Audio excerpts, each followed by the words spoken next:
Hey, welcome everybody. Hi. It's so weird actually going off without a hitch. It's thrown me off. I wasn't ready. Anyways, welcome to another episode of the HoloNet news on the Infernal Brotherhood of the Scruffy Looking Nerf Herders. This is in fact a live Star Wars vidcast about Star Wars by Star Wars fans for Star Wars fans. I already fucked it up. Whatever. It's HoloNet news. We're back. Let's fucking talk. We got some shit to talk about today. There's so much news. Well, I guess the news isn't like overabundant, but the impact of the stories that were released are really crazy. Yeah. Anyway, we're gonna get into I actually got in trouble before we got on because I was watching the Clone Wars trailer again. Really? And well, I wanted to be prepared. My wife's like, aren't you supposed to be getting ready? I'm like, I am. Don't question me, woman. This is important to me. Fuck. I have my methods. That trailer. So Clone Wars is back. That's great, dude. Okay, so we're just going to jump right in then. Yes. No, I got to. That trailer, man, it's got me pumped.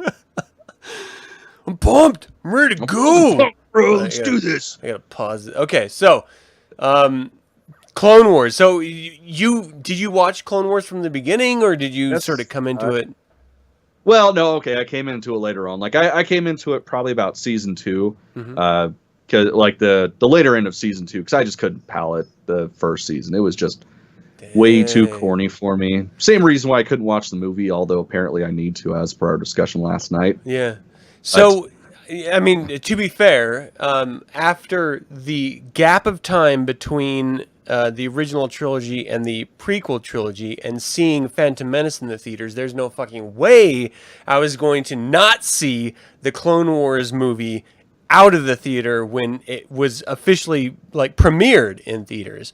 So I took the entire family at the time to go see this thing, and at the time, now they're all gone. I've heard nothing but like negative reviews from people, but like watching the movie, like the movie was supposedly terrible. And granted, the initial exposure to Ahsoka was bad, but there were so many great things about that original movie. You got to see Dooku in action. You got to see Dooku's apprentice, Asajj Ventress, as like she was the visual representation of everything we had anticipated, like the true Sith to be. This evil, wicked, twisted form, and she was just genuinely wicked in demeanor too, like much more than Dooku was, and Sidious too. I mean, she was just like mean. Yeah, she's pretty ruthless. And the foreplay between Anakin and Obi-Wan and Ahsoka and Asajj was beautiful. A lot of foreplay? Well, I mean, it was. I mean, I'm sold just on that. The back and forth before, before, during, and after they were fighting and stuff. It was so great. And then you got to see like a version of the Hutts that we had never since been exposed to, like sort of the socio. It was the social and criminal. I mean, they really painted all Hutts to be, just crime bosses coming from like a swamp. They pretty much are. I mean, just whitewashing or greenwashing an entire species. But you also got the sense of the sexual metamorphosis of the Hutts that you were teased in the role-playing games back in the day, if you ever got into that. Well, even in the novels, too. Yeah. And then paid off on the big screen. It was great. Zero the Hutt and the music and the him playing against Jabba the Hutt, which we didn't talk about last night. We'd got together and like just sort of hung out last night outside of the show. Sorry, people. Yeah. It happens from time to time. But that was a dynamic that we never saw before.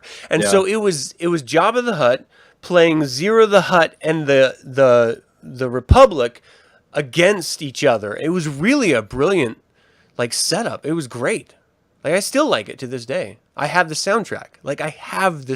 How crazy is that? Weird. I still need to watch it. I tried, man. I don't know what the hell I expected because of course that's right before the television series. Yeah.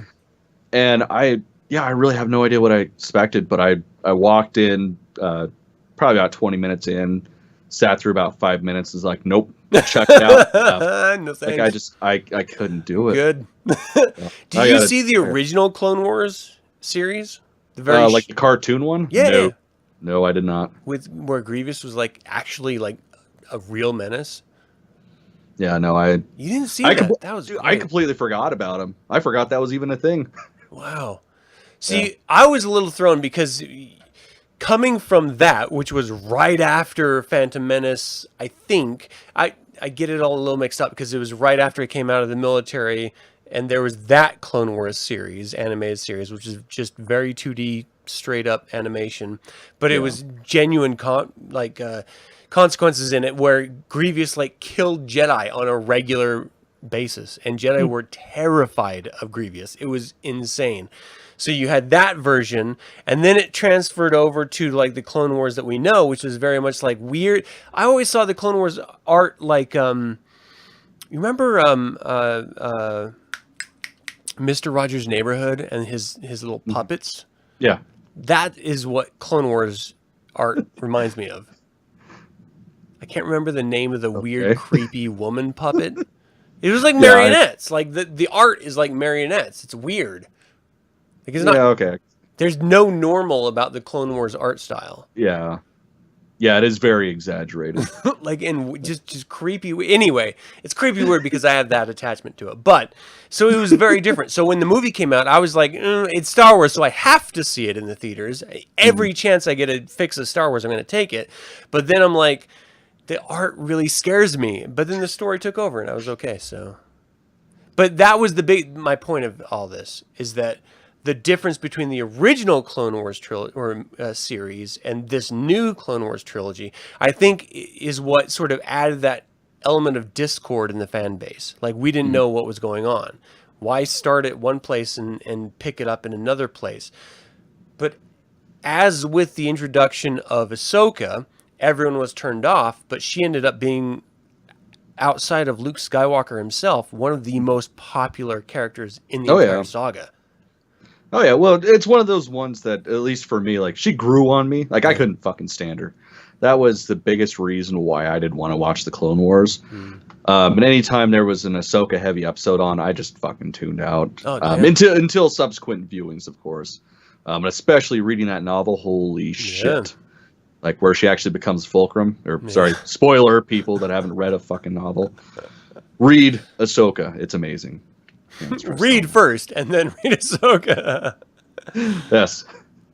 Okay? I don't want to go on a tangent, but that opening blurb about the conclusion of the Mandalorian Wars in Ahsoka that we are going to be picking up with the Clone Wars being released to finish. Like we never got the Mandalorian War conclusion. And like the end of Darth Maul, and the Ahsoka book picks up right there, like as a preface to the book with her fighting Maul, which I thought was just amazing. I was just like, no, I want more than that, because normally when you have a preface of a book, it's like a tease of what you're going to read later on. But this it has nothing to do with it. Yeah, it was like an island unto its own. I was like, why would you do that, Filoni? Filoni! It's so we'll get suckered into watching this final season. I mean, I was sold anyways, but yeah. I'm so excited. Oh yeah. For one, I loved the sort of serial nature of Clone Wars. Like, it started as we were just going to focus on the Clone Wars, and then it expanded way beyond just the Clone Wars. Oh yeah. I mean, it expanded into like Jedi mythology. Like, it explained how heavy mythology. Yeah, the wills, how Yoda learned how to manifest into the Force itself due to Qui-Gon Jinn and being tested through the Force.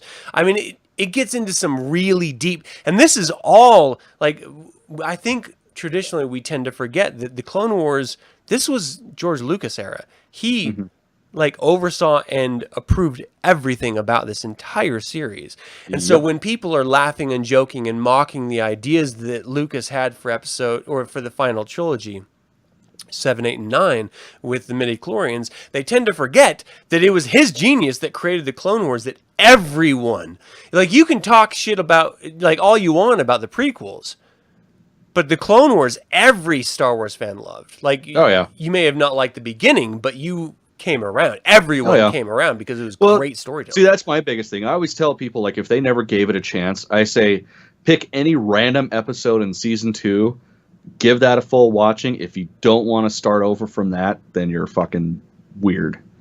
Just plain and simple. That's how I got into it. Yeah. It's a Duchess of Mandalore episode.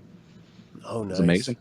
I don't know. It was great because it tied into like the scum and villainy aspect. Like, they had entire episodes just based on scoundrels, and then they had entire episodes based on Mandalore. Like, That's what I love. Whole new cultures. Yeah. And then Maul came into play, and you were like, what? He's alive? What is happening? And there's like so many exciting things. And then there's just the traditional Clone Wars episodes, but it's all wrapped around this idea of morals, and it's sort of like Saturday morning cartoons when there was like a Saturday morning cartoon moral thing from like He-Man and G.I. Joe, for those of us young enough to remember. You mean old enough? Shit. You're old. I mean, very old enough. But that was like a thing from my youth that this cartoon series like brought back, and it was episodic in some cases, but it introduced you to like lesser known characters that no one ever even cared about until this show came out, and just it broadened, like with every episode broadens the universe of Star Wars a little bit. And if you ever played any of the West End role-playing games or any of the was it Wizards of the Coast or was it TS? I can't remember. There was, I don't know, Adam. second and third versions of role-playing games of Star Wars. And then there was the video games and stuff. But every new installment of whatever format broadened this galaxy a little bit more. Clone Wars was like the realization of that. And so the comic fans, they got a taste of Star Wars that no one else really got, because they got the visceral imagery mixed with the incredible novel stories that all the novel fans really, sunk their teeth into. But as soon as this cartoon came in, it broke down every barrier. Like, it was like, we're just going to go wherever we want to go. And whether you're along for the ride or not, this shit is happening and you're going to have to deal with it. And it was brilliant. Like, I loved it. I'm excited. So do you think this is going to be because this is going to be released with the new streaming services coming out. You and I have never spoken about the streaming service before. Not in great detail, at least. Yeah. Do you think that this is going to be the same episodic length of like 24-ish, 26-ish minutes? Yeah, I would imagine they keep it the same just for continuity's sake. I mean, to be honest, if they go like full, almost feature length, like 60 to 90 minute episodes, I'm definitely down. Especially because it seems like this is premised as or set up as like the final season, because we never got the final season. So it would almost make sense if they were going to extend it to do full, like almost hour shows. Mm-hmm. I would like them to, just because, like, as much as I can get, I want to take. Oh, yeah. I'm a little bit nervous about Resistance, the cartoon coming out. Yeah. And just, I'm not there. No. It does seem like another one that it's going to be set up just like the other two. They were, the first season, it was just goofy and pointless, and then it gets into the story. Thing is, I'm afraid it's going to be like a Droids, where it's just like no one watches it because who fucking cares? Yeah, I still have those on VHS, and really? I fucking love them. They're so stupid, you can't not like them. I mean, they have no nutritional value at all, but it's like watching the fucking Ewok movies. Like, you don't watch them because you're going to gain something. You watch them because you can. Mm-hmm. I didn't know you had the VHS. We're going to have to watch this sometime. Yeah, fuck yeah. Yeah. I'm down. I have the Droids, and I think I have a couple of the Ewok ones on VHS. Oh, man. Because I'm still a tape collector. Those are good ones, though. I don't know. Like, I never watched the Lego ones. Oh, I love the Lego ones. Remaker, which is, admittedly, it's like tongue-in-cheek, loosely tied to the story. It's not really official canon or anything. Oh, yeah, none of it. I don't know. I'm not excited about, but as much as my hesitance toward Resistance is, I am that much more excited for Clone Wars to come back. So what do you think is going to happen if it comes back and it's just like a big fart? Like it's just terrible. Like are you even gonna buy? Will it affect your future watching of Star Wars stuff? Oh hell no. Like okay, I don't even know. I mean, it won't stop me. I still watch shit. I mean, like Rebels, I hated the first season. I still fucking watch it. Yeah. I still don't enjoy it, but I'll watch it because it's Star Wars. It's something that it's at least something that I have. Yeah. Yeah. That's weird. It's totally like addict culture. It is. We're fucking junkies, and they know it. Like it could be an hour-long episode of just staring at a turd, but as long as there's the Star Wars music, we're gonna be sitting there like this. Yeah. I fucking love it. If there was an hour of like Jabba just eating his little frogs and just staring at the camera, I would totally watch that. Oh yeah, as long as Salacious Crumb was there. Oh, well, it has to be. Yeah, that'd be awesome. What does he do though? Like, what's his thing? Like, is he like a parasite where he like eats off of Jabba, or? No, it's just a pet. They're just cool little pets. All right, that's weird. He's just. What does he eat? Like, does it ever? I need to know this stuff. Like, I need to know the complexities of these creatures. Well, mine eats popcorn. Sithari Crumbs loves popcorn. He's a fiend. Is he like an Orville Redenbacher guy, or is he just like? No, hell no. Jeez, we only eat Snappy in this house. God damn it! Shit. I've never even heard of Snappy. It's because it's a East Coast thing. Okay. It's best fucking popcorn ever.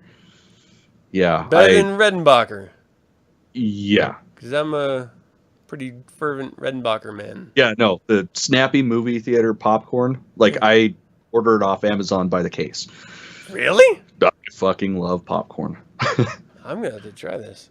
Sounds magical. I'll have to bring it back. It is. It's almost a religious experience when you're a fat fuck like me that watches a lot of movies. Because you can't watch a movie without popcorn. Yeah. And that's all I do if I'm not working is I watch movies.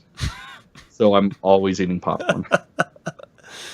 Okay, so as far as the Clone Wars, what are you looking forward to most in this return? Just the fucking war. Like, we really... You think we're going to get more of the war? Like the Clone War? I think we have to. I mean, especially with the setup of the trailer. Like, it's delving right into the middle of battle. I mean, it seems like it's very much a Mandalore focused thing. Yeah. Like the Mandalorian Wars. Well, I mean, that was a part of the Clone Wars. Yeah, well, that was the end of it, where we left it. Yeah, I have a feeling it's going to be a lot of back and forth. Like, it'll be episodes that are focused solely on that and the breakdown of the clones. Because this is where a lot of them are going to turn. The ones that had their chips removed. Do you think it's going to lead up right to Order 66? Or it's going to stop before... I really hope so. Like that's my biggest wish for this series, or this season, is for it to end with Order 66, or even actually, that would be like the perfect final episode, is to see parts of Order 66 we didn't see in the movie. Because Episode 3 starts a little bit before Order 66, and so that Ahsoka is in the middle of the Mandalorian conflict while Anakin and Obi-Wan are trying to supposedly rescue the senator from Grievous's clutches. So, like, we know that's the end of the Ahsoka-Anakin connection. Mm-hmm. But before that, you've got... Well, here's the thing, because we ended the traditional Clone Wars with Sidious fighting and killing Maul's brother, and then leaving Maul saying, "I've got work for you to do." And so there's like, well... What the fuck does that mean? Like, he's clearly leading, like controlling Maul and telling him, you're going to be the Empire, or you're going to be the figurehead of this criminal or this Mandalorian force on behalf of the Empire. But the beginning of Ahsoka tells us that Maul was captured, right? Like, isn't that what happened? Like, I feel like he was captured in that.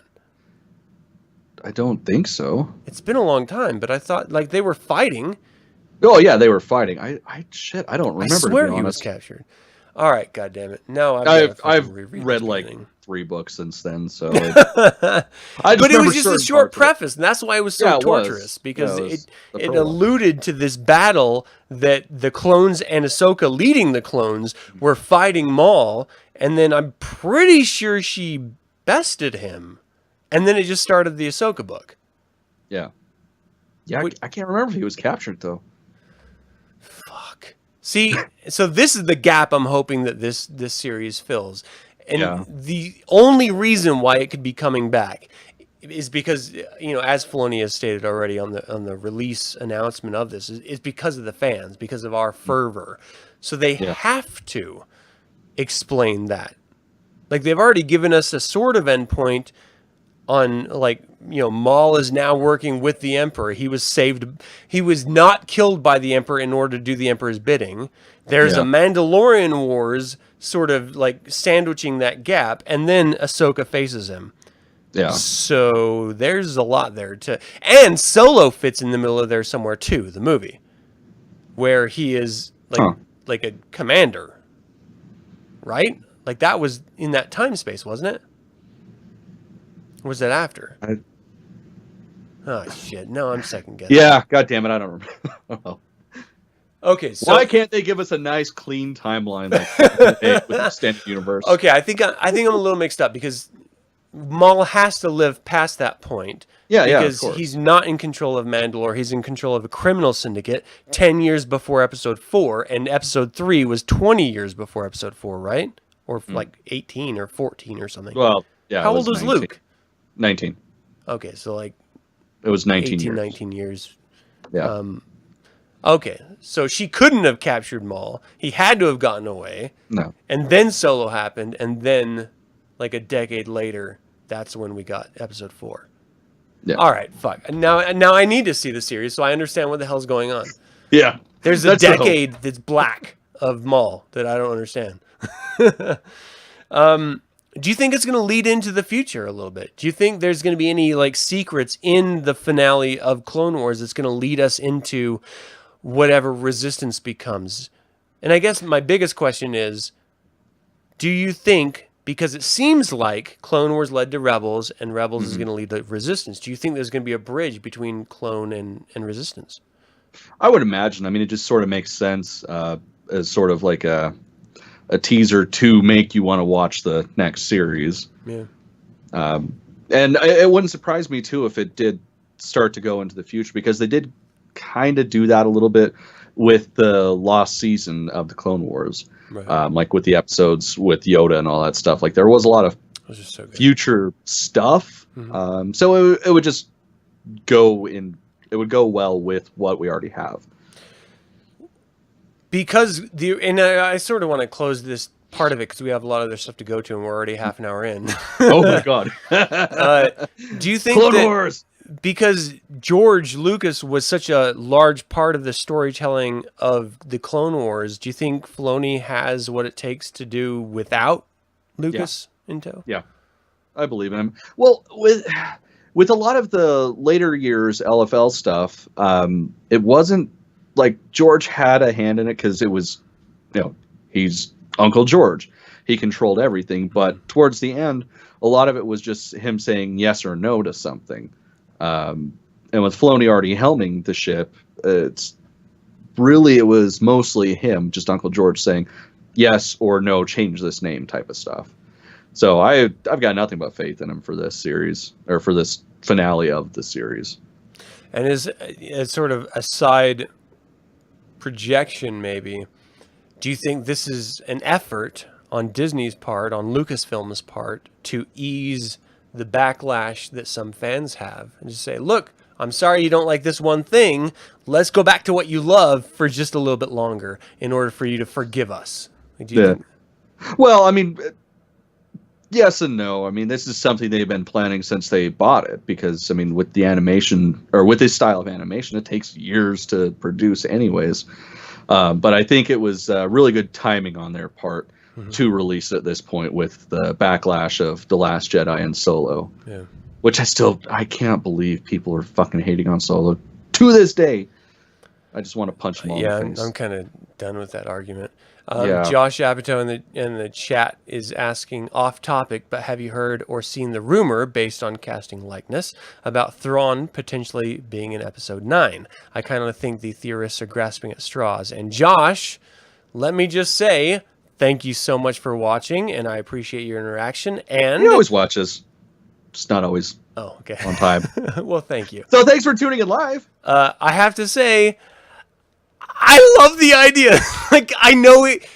Okay, we're going to get into episode 9, like, speculative spoiler discussions. Fuck it. Let's just jump to it right now. We can backtrack to everything. All right, this is going to be a long... Hold on, let me bounce forward. Actually, episode 9. yeah, let's... because everything else we can go through real quick, but god damn it, I don't know. Yeah, fuck it. Let's just This do it. is going to end us if we go to this, because this will take a while. That's true. Okay, let's hurry up and let's touch a couple things. Put a pin in it. We're going to come back to it, Josh. Thank you so much for the question. Sorry. All right, so let me see if I can figure out how to go back here. I can't figure out how to go back. Okay, so Queen Shadow. Yeah. Padme. So there's been a lot of fans asking for a Padme book because she's I'm one of them. This incredibly strong character. She started as a queen at a young age, became an impressionable and powerful and influential senator at a little bit of an older age, and then she died. What's left to learn about this queen? We've got a huge gap, though. Like, that's the thing. So this novel, and it's a young adult's novel, so that means it's probably going to be short, but still, it's this takes place right after a Phantom Menace, and you got to figure with Phantom Menace to Attack of the Clones, we have about, what was it, like 4 or 5 year difference, something like that. So there's that was there's the a lot biggest gap, wasn't it? Yeah. Because Anakin changed gap from a next baby to a fucking dude. Yeah. Yeah, so it's a pretty big gap. So I mean, we've got quite a lot of time where we have no idea what happened, because at the end of Phantom Menace, she's a queen, and then the next one as what? Continue. I just saw you. Oh, okay. But yeah, so with Attack of the Clones, she's a senator now, because it is 4 years. That's it? Years, like that. That seems like a very short time for Anakin I think to go. I think it is, because she was a queen at 13, and at 17, that's when they have to get rid of their reign, and then she went to become a senator, if I remember correctly. So she's probably like 17 this time. So we've got a huge gap of stuff to take up. And with this novel, it's supposed to be taking a lot of stories post, Phantom Menace. Yeah. So for one, I'm excited. I don't care if it's a kid's novel. It's a fucking Star Wars novel, so I'm excited. This is what I love about Star Wars, and this is why I don't ever really buy into any type of SJW argument about Star Wars.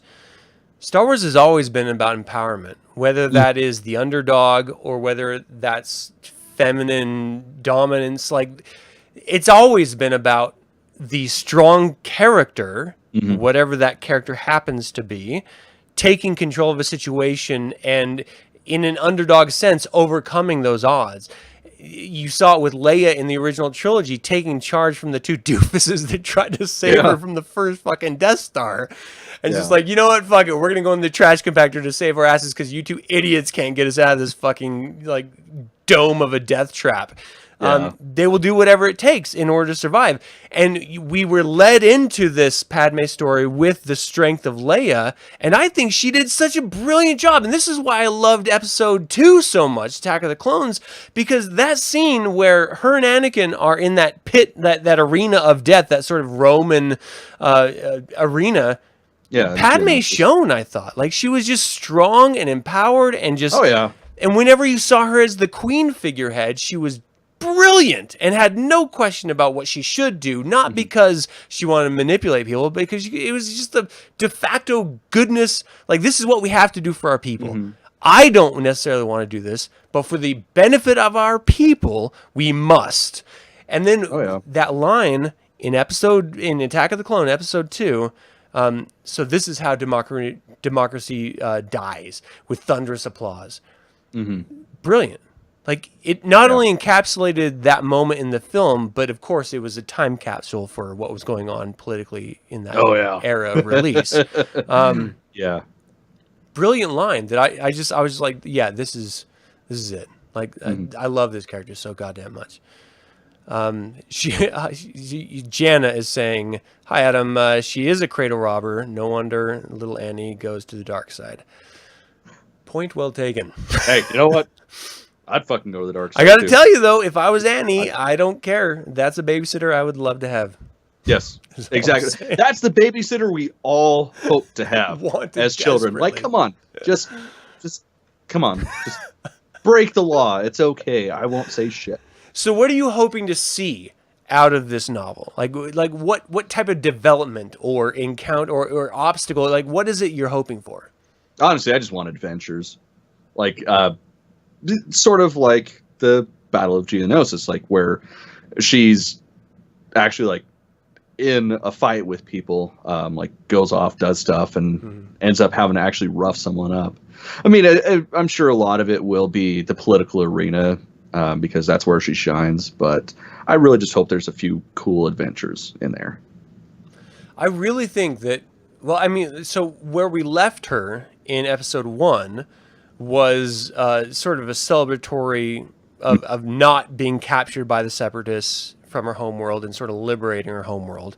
And so as a queen, she had succeeded, but there are consequences for success. You know that there are people who are going to be after her, and that's why she has this sort of cadre of bodyguards. And when we're introduced to her in episode 2, she's got decoys. She knows she's being hunted. She knows that there's something that, you know, they want her dead for some reason, probably because, of course, of what happened with the blockade in Naboo with the Separatists. But there's no peace for her. Like, as she never had a childhood. It was literally like rule and doing everything she could in order to save her people, and she succeeded with the help of the Jedi. Well, because of the Jedi, she succeeded. Yeah. And then immediately, I'll still argue that, like, her tenacity, like, the Jedi helped, yes, but I think even if she didn't have the Jedi, she had the intestinal fortitude to still get the goal that she was seeking. I don't want to diminish her character or her cadre of protectors, but that was Maul. He took down a Jedi master that Yoda trained, and he almost took down his apprentice. So I'm just saying, like, if Maul didn't have Jedi to contend with, there's no way she would have lived that fucking chamber. What is that called? The airfield? Like, what is that called? Why can I not think of that name? I don't know. I'm drawing a Oh, fuck. Anyway, she would never have, survived. Yes, thank you so much. The hangar. She would never have survived that. He would have, like, pulled her in and cut her down, and that would have been it if it wasn't for them. Whatever. Like, he was... If Maul faced Luke, we wouldn't have a episode 5. No. We wouldn't have anything. Like, Maul would have torn them all up. Like, there's no way. Padme had no idea about anything. Like, she would just been like, oh, you're force pulling me toward you. Oh, you just force cutted me in half. Oh, I'm fucking dead. Maybe she would have seduced him. Done that to other Sith. I'm an angel, don't cut me. The kid from fucking Tatooine said I was an angel. Please don't kill me. Yeah. So, yeah, I mean... I'm interested in seeing what because like the YouTube series, Forces of Destiny, have alluded to her strength as an empowered female character. I want to break beyond that sort of tripe boundaries of being an empowered female character, and I just want to see her as a character overcome adversity that has nothing to do with her sexuality, that has nothing to do with the fact that she came from a politically charged background, just as like an individual having to deal with shit. But it doesn't even have to be like world-ending shit. What I loved about some of the superhero movies that came out of late, like Ant-Man, for example, it's not like a world-ending story. It's just this minute cosmos of trouble that you have to deal with. And that's where you see the strength in a character. That's what I want to see out of this. I want to see this character overcome some adversity. If there's no political intrigue, I'm going to be bummed. But if there's no adventure, I'm going to be bummed. So, But outside of that, I have no expectation. Yes. None at all. It's going to be good. I'm looking forward to it. Yeah, me too. I haven't been let down by a new novel yet with the new canon. Pretty surprised. They've been owning it, man. They've fucking been doing killer. so good. So like, good. I can't wait to tear up Thrawn alliances. Oh, man. I'm so excited for it. All right, well, let's do the next one here. Okay, so this is a quick one. This is just one for me. The fucking Gentle Giant Star Wars show commemorative statuette. Yeah. It's just fucking cool. I mean, there's a gonk, there's a mouse droid, Chopper's wielding a camera. Do you watch the Star Wars show? Not very often. I'll catch a random episode here and there.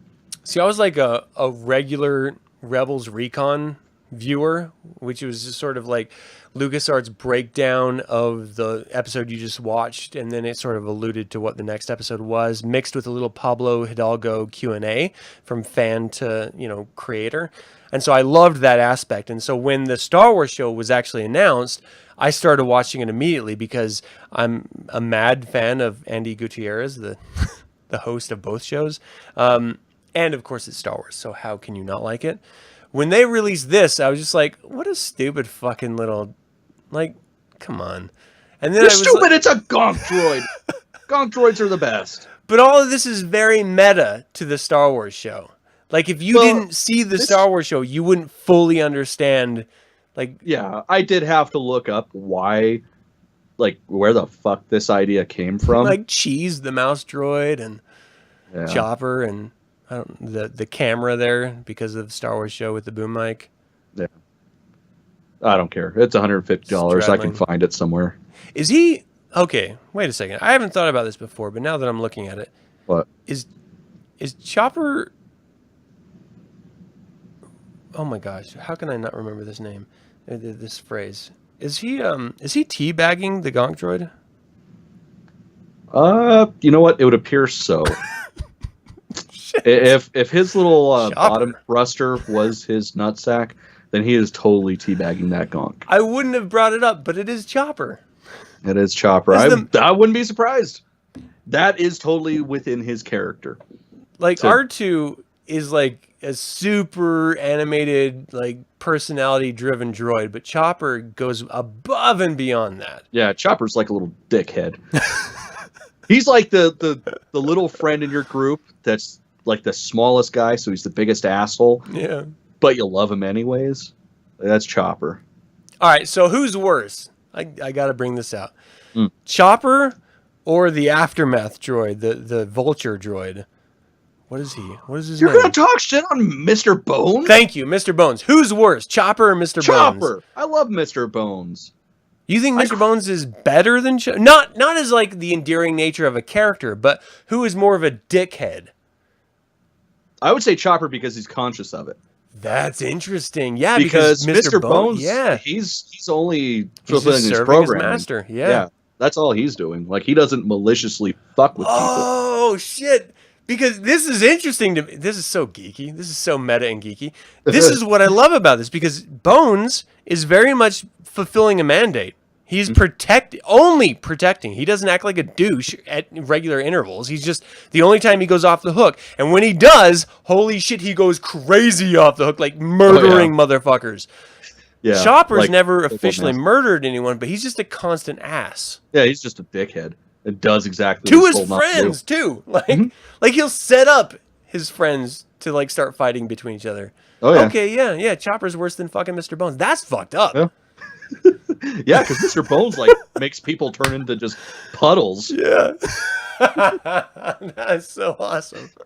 I love Mr. Bones. All right, this is why I love this show. We gotta talk about Mr. Bones. For those of you who don't know, he's a character if you guys haven't read the Aftermath series, seriously, if there was ever a trilogy to pick up in the new canon, that is it. You get so much backstory from it leads up to the Battle of Jakku. Yeah. And it's so amazing. I got to tell you, if I ever saw Mr. Bones make even a distance cameo in a film, I would I'd lose die. my shit.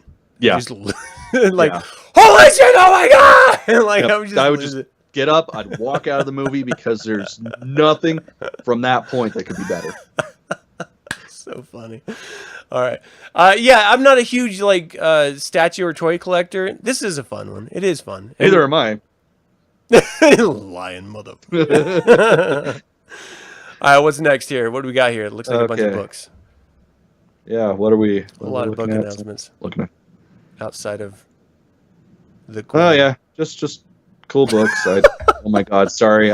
So Vader's Castle is a series that I'm really interested in. Yeah. Like tangential connected Vader's Castle stories. Like, yes, I don't care what age they're directed toward, which in this case is young. I don't care any details I can get. Because there was, did you ever play the old Jedi Knight series? Mm-hmm. So wasn't there, we had to, invade Vader's Castle at one point, right? In the old Jedi Knight series? It's been ages since I played. I honestly don't almost remember. Positive we had to. And that was my first introduction to the idea of a Vader's, castle. It wasn't like this, but... What well, that was different because Vader's Castle wasn't on Mustafar like it is now. Right. It was actually a tropical planet. Right. But it's the idea that this is the greatest bad guy in the galaxy. Mm-hmm. You were going to his house. Yeah. You're like Avon calling the meanest dude on the galaxy. I love that idea so desperately much. And so when we actually saw that in Rogue One and the way that they introduced it in Rogue One, I thought that was one of the best parts of the film. I love the film, but I love that part of it. They didn't try to explain anything. They just met de facto. Well, and they didn't even tell us where it was. Yeah. They didn't even have to. Us that know that. Well, yeah. A lot of people I had to explain that to, that was Mustafar. Really? I hope you smacked him first. It was clients. I can't smack clients. I got a mortgage. I love that so much, though. It was such a good scene, and to know that they're going to go back to that and that they're building on that idea. This is going to go into speculation ground, I'm sure, once we start talking about episode 9 when we have time. We got to get over to episode 9. So there's a lot of really great books and graphic novels, young adult novels and stuff coming. Read, people. Read. Yeah. And a lot of the kid books, the really dumb kid books, I'm excited for. I want to talk about this really quick. So this is episode 9. Rumors of this was the first teased photo from J.J. Abrams on his Instagram account about episode 9. You can see Finn sort of canted at a diagonal angle. You get to see the film, the camera itself. I'm assuming that's Poe Dameron in the captain's seat, but I don't know for sure.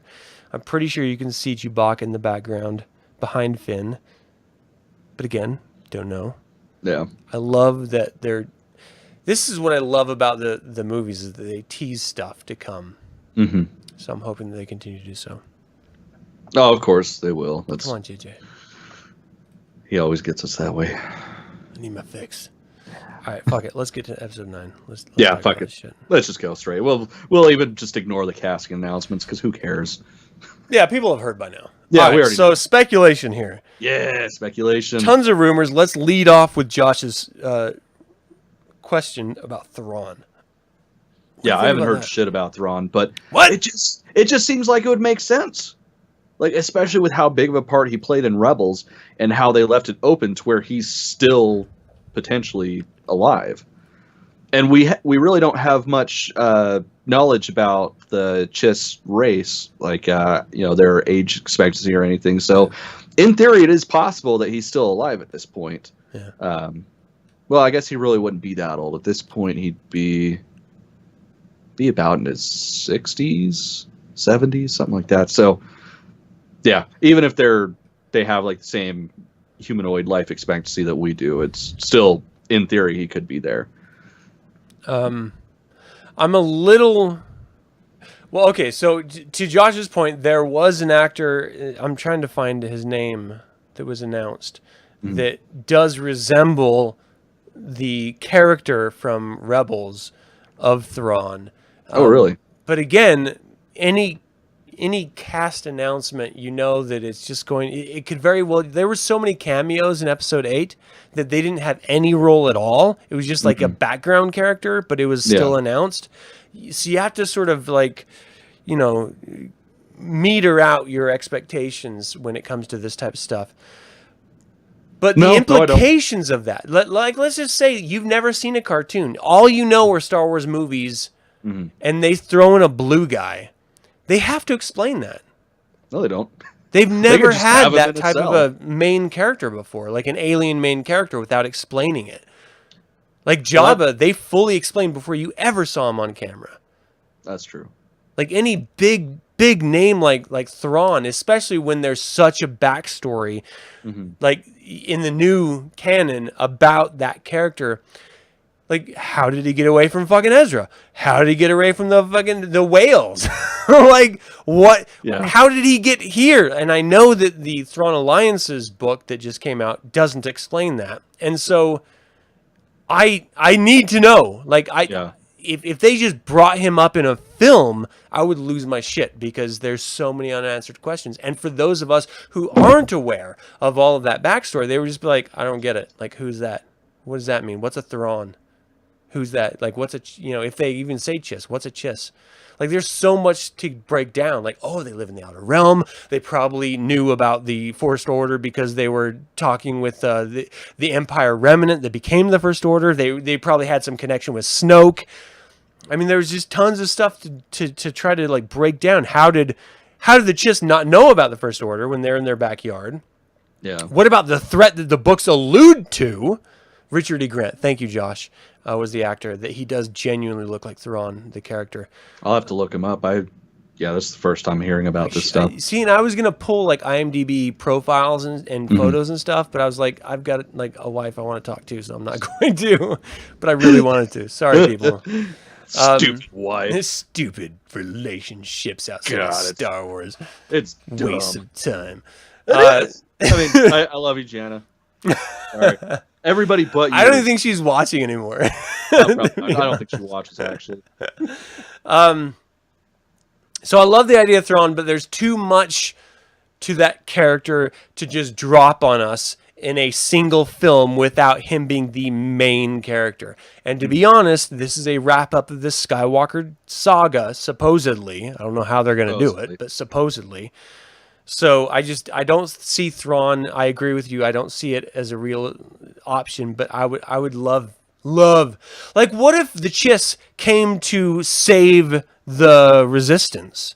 Like, they saw the threat that the First Order was posing and would unbalance the galaxy. Because let's be honest, that's why Thrawn first got involved with the Empire, is because he wanted to gauge how they were going to unbalance. And Thrawn as a character was wanting to do the sort of first strike scenario that George Bush first started with our own real world cultures in his own Chiss ascendancy. And he was kicked out because of that. Yeah. So what if his involvement, like he gets away from Ezra and he lets them know, like, look, I'm sorry, I this isn't a real genuine threat. Whatever's out here in the Outer Realm is still the genuine threat. The Empire isn't, it's dissolving.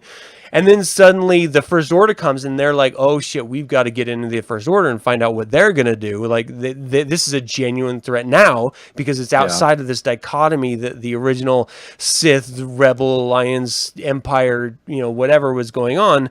What if the Chiss Ascendancy ends up like being the good guys and saving the entire Republic? What if the Chiss Ascendancy saves the rebellion at the sake of Thrawn helping the Empire? Like, what if Thrawn is on the First Order side and he sees the rest of the Sith Ascendancy coming to, like, attack him because they set it up as they're in opposites in the first novel? Ah, shit! Damn. Ah, shit! Like, I'm geeking out right now. That's an ending that I never considered until now. Oh, man. My mind is blown. What if? Like, that, oh my god. That would make so much sense, too. Especially because the First Order, as per, like, it alludes to in the Aftermath trilogy, like, they have to get the fuck out. So it would make sense, since they had been charting wild space, that's where they went to build up their battalion and stuff. Yeah. So that, oh my god. They have to have. Oh gosh. Okay, so Outside of that, I love the idea of Thrawn. I don't realistically think it's going to happen, but if it did, I'm going to blow my wife If it did, immediately. yeah, I would need a lot of cold showers. Okay, so there's also another rumor about episode 9. They have so much to cover. There's no possible way they can do it. It's already suspected to go beyond the extended version of a 2.5-hour movie. Mhm. So there's a rumor that they're going to break it up into 2 films. And I'd be fine with that. So how can it be a trilogy if it's 4 movies? Doesn't matter. They're going to pull a Harry Potter. Doesn't matter at all. Doesn't matter at all. Exactly. Well, that's the thing. Like, Deathly Hallows, that's 1 book. Mm-hmm. They broke it up into 2 movies. Yeah. Nobody gave a shit. Yeah. Like, I could see them doing that, and it's still technically 1 movie. So how much do you think that the Star Wars fan base could handle deviating from the sort of Star Wars norms that we're used to? We've already deviated so much. But that's from what I'm saying, and we have a genuine rift in the fan base. So could that fan base handle even more of a rift in saying, you know what, we're going to break the saga into 2 end movies. So the last trilogy, which people already don't like, is going to be 1 movie longer. Like this, if they do, episode 9 has to be so fucking good that it like heals the fractured fan base and makes them want to wait for another Skywalker Saga movie to finish it out. Because otherwise, they're just pissing in our face. Like, Yeah. I think they can do it. Do you think that they would need to break the last one into 2? This is pure speculation, people. If they would have actually charted out the last trilogy instead of letting directors do it.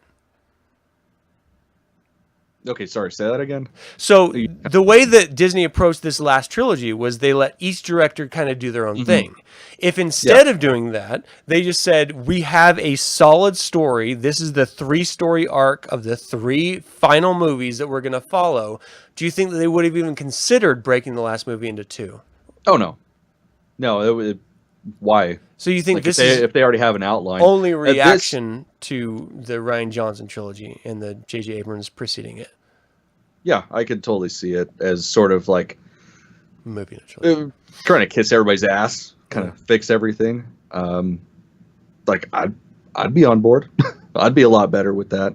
Especially because if this is going to be the end of the Skywalker saga, the idea of not having anything like the last 2 movies, realistically, we have got shit as far as story is concerned with the Skywalker saga. Luke's dead. He tried to kill his nephew. His nephew's an asshole. That's the extent of what we've gotten from the Skywalker saga. So I could see it. Just to finish it out, to put the final nail in the coffin, because hopefully everybody's going to be dead at the end. Like, I really... Well, okay, if it's going to be the end of the Skywalker saga, Kylo Ren has to die. I can see that. Where the fuck else? Like, how are you going to do another saga and not have him at least in the background as like the B story? Yeah. Like, if he's still alive, it just because everybody else is dead. Okay, so this leads me into: do you think he's going to be dead because he's murdered, or because he willingly sacrifices himself for what he knows needs to be done? I really hope it's murdered. Well, actually, you know what? I don't know. That would be a shit way to end the Skywalker saga. Not if it was really cool, but the whole sacrifice thing, though, and I think we've discussed this before on the show, the whole idea of, deathbed redemption, that's always been an ongoing story, and we've never had just like a pure bad guy. Right. Like throughout the entire series. But I think that's the point of the series, is that there are no pure bad guys. Except for Palpatine. Yeah, and we don't really get him except for the prequel trilogy, but we don't get a full... Like, we already know that he's a bad guy from the beginning. So that's just there in the background. Kylo Ren has been, aside from the crying and, ooh, I'm sad shit, like, he's mostly been a bad guy from day one. So I'd like to see him die as still the bad guy. I don't know. I heard a Just- rumor that, well, it was speculation that he would start a process that would be like a threat to the universe or the galaxy, and that he would be approached by the ghosts of Luke and Vader that end up convincing him that, look, yes, you started this, but you can stop it before it destroys the galaxy if you sacrifice yourself for it. And that he will then sacrifice himself in order to save the galaxy, thereby completing the Skywalker saga. Like, I would be okay with that type of an ending where he sacrifices himself. But if Rey cuts him down, I'm going to be bummed. First of all, that's not a Jedi way to just cut down your enemy. Like, she's not a Jedi though. Yeah. well, she's training to be a Jedi. Like, that Yeah. was the whole ending of the last one. Is That's that she true. became the last Jedi from Yeah. Luke, and she's got all the texts and stuff. And Luke, the whole point of Episode 8 was that the Jedi had it wrong. They weren't supposed to be involved in the Galactic Civil War. They weren't supposed to be murdering people on the behalf of a Galactic Senate figurehead. So they lost their ways. So the way the Jedi is peace, defense. If she cuts him down after the sacrifice of Luke for that vision, I'm gonna be fucking bummed. Like, bummed. Yeah. That's gonna suck. So, like, the only way out of this, out of a Skywalker saga, is for... So, the first trilogy is about the original, like, not the original trilogy, but the first trilogy, episode 1 through 3, is about Vader falling to the dark side and succumbing to his fears. The second trilogy is about a young boy coming into his power, his heritage, and saving his fathers from his legacy. The third is about the nephew of these two figureheads coming into power, and what? Like, how are they going to fulfill this? So it's falling into darkness, it's redeeming the darkness, and then what is that last one? To make it a sense worthwhile. to be like banishing the darkness. I mean, But that's that'd be but is weird. that even? And I like that idea. It's sort of Saturday morning cartoonish, but is that something that they would even bother with? Because we seem to be going into a place of breaking Star Wars norms of this very simple black, white, good, evil, the bad guys lose, the good guys win. If that's the case, and if it's true that Kylo Ren is a bad guy, is him dying a fulfilling end? Like, do you think that they're going to sort of break expectation, make him live and set it right? Does he, at the last moment, have a change of conscience? That wouldn't surprise me at all, especially with the fact that he worships Vader so damn much. And maybe throughout the process of the film, he finds out Vader's end. Right. Because we actually don't know if he knows how Vader died. It would be weird that he was being like whispered into his ear from Snoke, and his mom never came out and said, "Look, your grandfather went to the light." Like, why would she never say that? I don't know. This That is is a what good bothers point. me so much, is that we don't know the extent of Snoke's involvement, when he got involved, Well, we kind of Kylo's mind. We kind of get the hint that he was actually trying to reach him in the womb, Right. from some of the books. So That's true. That is true. yeah, And to be fair, in Bloodline, when in the womb, Leia was saying she felt the darkness within that child, like the sort of unsettled nature of the child. But I want to know what Snoke told him about his grandfather to propel him to this Kylo Ren figurehead. yeah.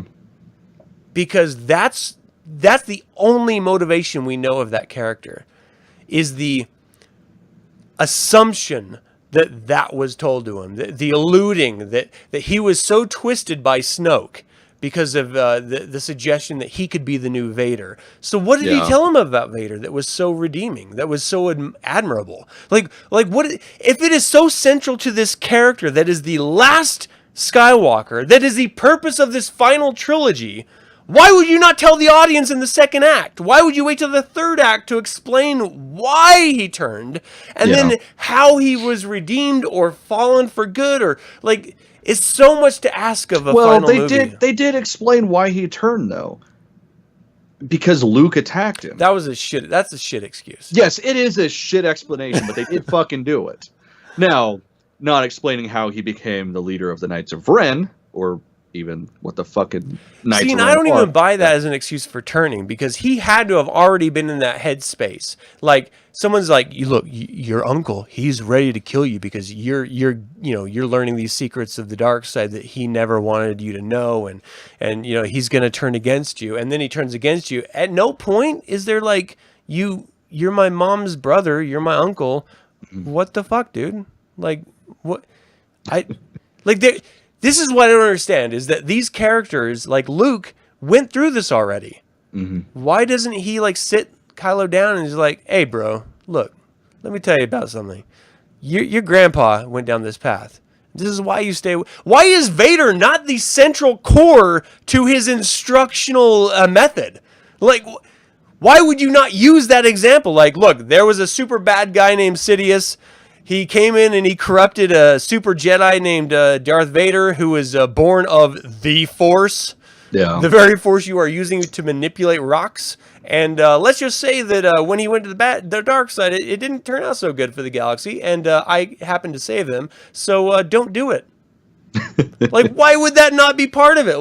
Why would Snoke have the entire like edge on all secret lore about Vader when the dude who intervened in the whole arc is right there? Like, I just don't. It doesn't make sense to me. No, none of it does. But we're beyond that. I'm not beyond that. I'll never be beyond that. We in the storyline are beyond things making sense. We just have to accept it. And this is why I hope that there are two movies. Yeah, agreed. Well, and if anybody could pull it off, it's J.J. Abrams. Like, we know he is an amazing storyteller. Yeah. Like, not even just in the Star Wars universe, like everything he's done up until now. I agree. Like with Bad Robot and stuff. Like, he could save us. Yeah. I believe in him. I mean, he's done Lost, Fringe, Cloverfield, Star Trek, Star Wars. Like, I mean, he has an incredible pedigree. If he's given the ability to weave a tale, I really do think he can do it. Well, I think with the amount of freedom that they gave Rian Johnson, it'd be asinine for him to not do that with J.J. Abrams. It's true, yeah. Because like that, everything got changed because Rian Johnson said so. Mm-hmm. So yeah, I mean, even J.J.'s ending changed because Rian said so. Yeah. So let me ask you about. I mean, we're out of time here, but I want to talk a little bit more about the rumors here. Going back in time, flashbacks. What do you think about that? We were introduced to a Force flashback, but that's not the same as traditional. Well, and that's something we've never really experienced in the sagas, if I'm not mistaken. Well, okay, besides quick little flashbacks as far as explaining why Kylo went the way he went. And even then, that really wasn't a flashback because we got 3 different stories with one of them being right. And we know it was successful. Like, that part of 8 really worked. So if they were going to do that with 9, and like, especially if it ended up being a 2-part movie, it would make sense to do a lot of flashbacks to fill in a lot of the gaps that we have. Because, like, I, for one, that's been my biggest bitch fit with this whole saga, is the fact that we are missing so much. Like, we're 40 years removed from Return of the Jedi, and we still know very little about what's happened in between. I mean, novels excluded. I mean, even then, we're still... Even novels included. Like, we just don't know. We're still missing... I mean, fucking Bloodlines. We're missing 20 years. We know nothing about how the original Empire survived in outer space, wild space, and how the Outer Rim, and how they became the First Order. We know nothing about how Snoke corrupted Kylo Ren from the womb. There's still nothing about Snoke. We know nothing about Snoke and Luke's excursions, which we know happened, but we don't know anything about it. Yeah, no. We don't know how everyone knows about Snoke when we meet them in Force Awakens, but no one knows about Snoke before that. So Yeah. I mean, this dude had to make a galactic scale impression that somehow everyone knows about him but us, the viewer. Like there's just so much that they have to. So what are the most important things that they need as a means of closing down the episode? What are the most important things they need to hit? The most important points they need to hit in order for you to feel satisfied about episode 9? Honestly, it's just trivial shit. Like, I need to know about the Knights of Ren, because that is something that we got a flashback of. Yep. Like a tiny little Force which seemed really important. Yeah, it was. Because they were the ones that took down the fucking Jedi Order. Yeah. Like, they destroyed everything that Luke Skywalker had built. How the fuck do we only get, like, I don't even think it was 15 seconds, like 10 seconds worth of screen time for him. So we got to have that. We got to have at least a little bit more about Snoke. Because there's no good reason why we don't know more about him. He was supposedly more powerful than Palpatine. Why isn't he in a book already? Like, I don't understand this. I know. It drives me insane. Trust me. I mean, to be honest, that's really the only shit that I care about that's in this movie. Everything else, I'll just eat it up. What about you? Like, what do you need to see to be happy? I have to understand the depth of the darkness that was within Kylo to force Luke to do what he did. To try to approach him and even consider murdering him in his sleep. I have to understand that because it doesn't make sense as a character to me. So as far as character development goes, explain that. And then I have to understand, like, why I don't accept any explanation of why Luke walked away. Like his failure as an instructor does not explain why he walks away and allows the First Order to rise into power.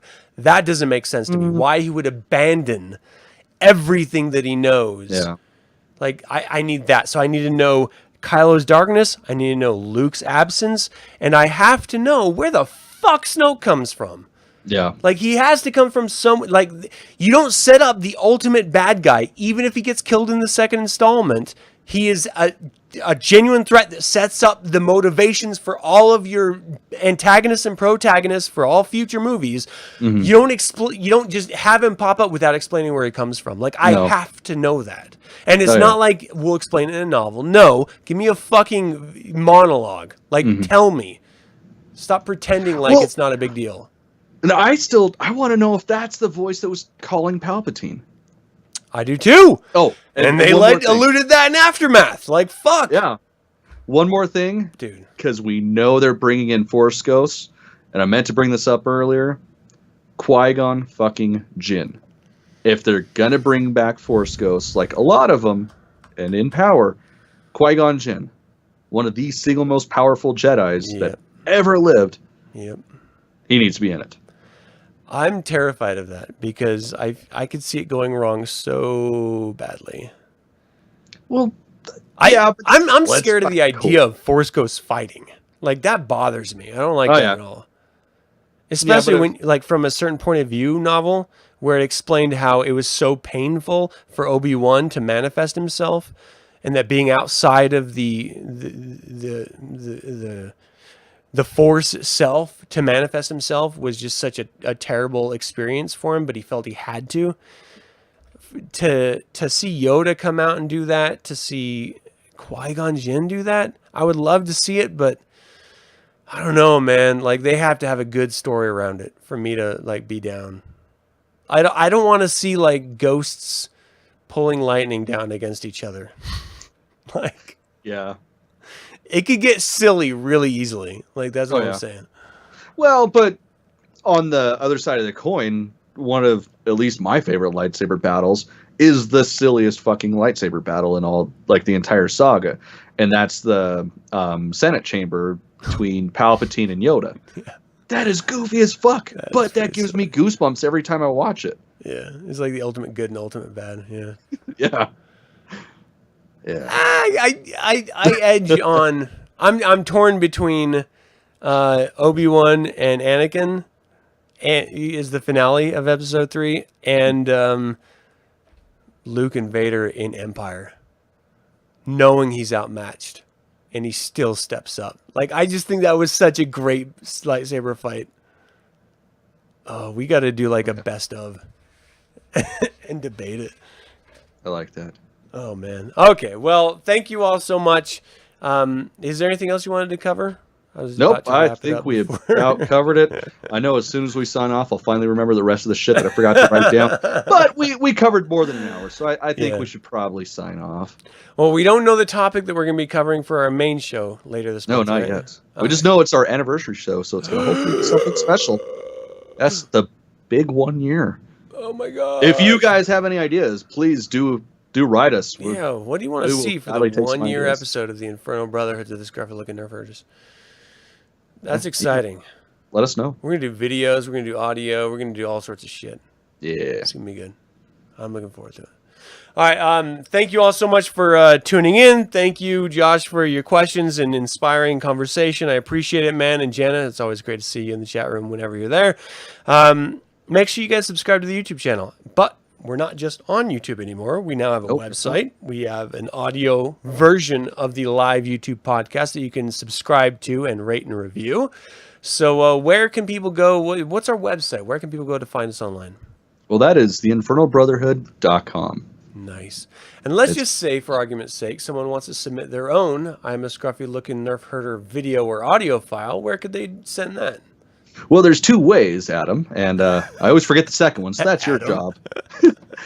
But that would be email us at theinfernalbrotherhood@gmail.com. There's also a Google Voice account set up for voicemail only at 1-801-899-6168. You can leave a little message there. We'll just tack on some, I don't know, photo on top of it, and it'll be fun. It'll be good. Or you can even tell us who you want to be as far as the character's concerned. True. Josh, where's yours? Jana. Yeah, what the fuck, bro? Jana, hook us up with another one. Hook it up, bro. So anyway, subscribe to the YouTube channel. Share the video. If you like it, let us know. We always appreciate it. And thank you guys so much, Cameron. It's always a pleasure chatting with you, man. I love it. I love doing this. So much fun. All right, people. We can chat again. I lost myself in my notes. So may the force be with you. And I thought they smelled bad on the outside. Nice.